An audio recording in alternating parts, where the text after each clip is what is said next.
Miss Catherine Bernardo and Miss Kayla Estrada, gaano nga ba katotoo na nagkaroon ng engkwentro or nagkaroon po ng hindi magandang pangyayari between them? Totoo kaya yun na nagpang-abot daw di umano si Catherine at saka si Miss Kayla? Yan ang mga kumakalat na balita ngayon sa lahat ng social media platform na nakakaloka lang dahil titignan natin kung totoo ba talaga, fact ba talaga yung mga kaganapan na yan. So bago yan, of course, if you haven't subscribed yet to my YouTube channel, please don't forget to like, share, and subscribe at hit mo na rin ang notification bell for more showbiz updates. Of course, bago tayo magpatuloy sa ating updates for today's video, nais ko pong pasalamatan kayo for always watching and trusting this channel. Thank you so much sa inyong laging panonood at palagi ang pagsubaybay sa mga updates po natin. Maraming salamat po. At ngayong araw, bago tayo magpatuloy, of course, ilang araw na lang po ay talagang magse-celebrate na ang buong mundo, no, ng Merry Christmas, ng isang napakasayang Pasko. Kaya naman ngayon pa lang ay namamasko na ako sa inyong lahat. Merry Christmas and a Happy New Year. So if you want send gift, ay lalagay ko sa comment section or sa screen po natin kung saan kayo pwede magpadala ng pamasko para kay Dareds. Merry Christmas everyone. So ngayong araw, eto na. Pag-usapan na natin si Catherine Bernardo.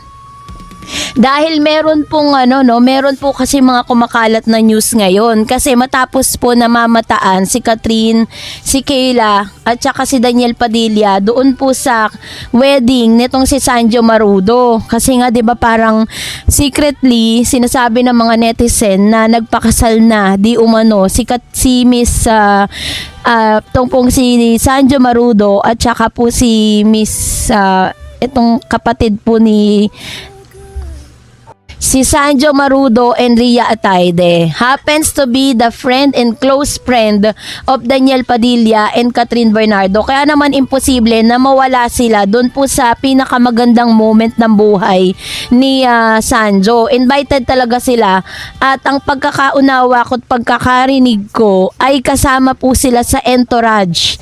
Pero kung mapapansin po ninyo is news blackout po yan dahil according po doon sa mga bagong kasal, yung mga kinasal, lahat po ng phones ay confiscated dahil wala po talagang pinapapasok na may phone. Gusto po nila mas maging sacred at mas maging parang yung black news, no? Kumbaga parang wala munang lalabas. Ang tanging may karapatan lang maglabas ng nasabing event yung mga ikakasal. Kasi yung pinuntahan natin yung Instagram account nitong si Catherine, wala ka makikita na siya po ay umate ng kasal. Hindi niya po yan pinost sa kanyang Instagram.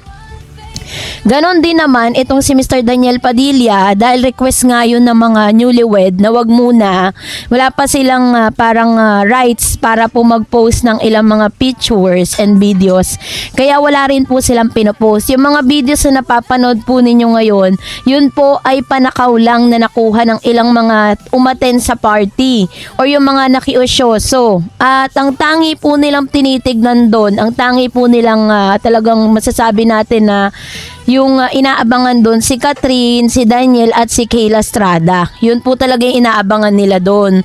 Pero dito po sa nakita nating mga videos is talagang makikita natin na very happy naman si Catherine Bernardo at alam kong totally move on na talaga si Catherine dahil nagkakaharap na sila, 'di ba? Kumbaga parang wala nang awkwardness sa kanilang dalawa kasi nga 'di ba all out na din naman si Daniel sa kanyang present relationship right now.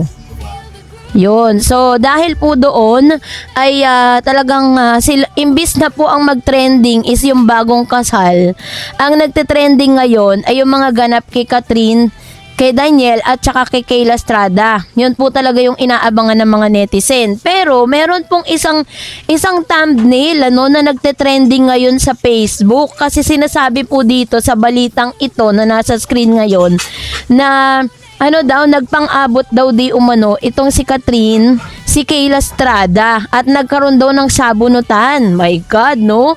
Ako po ay nagtataka kung bakit saan galing yung mga fake news na yan. Kasi number one, si Kayla Estrada at saka po si Catherine Bernardo is very educated yan. At alam kong very classy po yung dating nila para po mag-away lang sa iisang lalaki.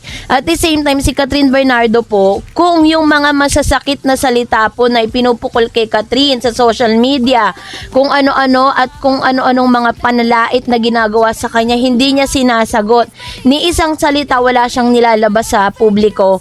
Eh yun pa kayang papatulan niya? 'Di ba? Parang pinakita niya, kung ginawa po ni Catherine 'yon, parang sinasabi niyang napakababa naman ng pagtingin ng ibang tao sa kanya, 'di ba? Pero 'yun pong mga news na 'yon is talagang totally fake news po 'yun. Wala pong ganung pangyayari between Kayla Estrada and Catherine. Wala pong pang-abot, wala pong sabunotang naganap dahil number one, wala na rin naman talagang karapatan si Catherine for Daniel. Wala rin karapatan si Daniel kay Catherine dahil a year ago o ilang taon na po, 'di ba, nang maghiwalay silang dalawa.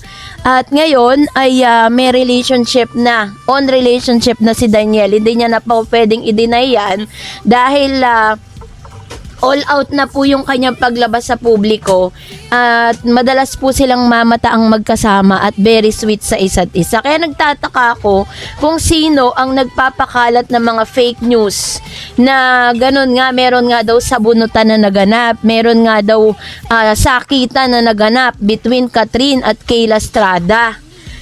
Eh doon nga po sa mga, 'di ba? Kumbaga parang hindi ko lang lubos maisip na pag-iisipan pa ng ilang mga bashers na ganong babae si Catherine para po makipagsabunutan para lang sa isang lalaki. Ganon din naman si Kayla, hindi ko rin po maisip na magagawa ni Kayla yon kasi alam niyo naman si Kayla napakahinhin. At talagang masasabi natin na classy din siya. Kumbaga parang very classy din yung dating niya. That's the reason why siguro kaya nagustuhan din siya ni Mr. Daniel Padilla kasi yun yung mga tipo niyang girl eh. Pero syempre, kung paano niya hinigpitan, lalong-lalo na sa pananamit si Catherine Bernardo noon, eh hindi niya po pwedeng higpitan si Kayla kasi marami ng mga post si Miss Kayla Estrada that she's very sexy and very loud, no, sa kanya pong mga sinusuot na damit sa publiko. So, yun lang po, itinama lang natin yung mga fake news na yan kasi wala rin naman po talagang major reason para po sila'y magsabunutan, mag-away, or magpang-abot, 'di ba? Meron nga po mga videos na parang sa isang event ay nagbatian pa itong si Kayla at saka si Catherine. Kaya napaka-imposibleng may ganong ganap sa kanilang dalawa.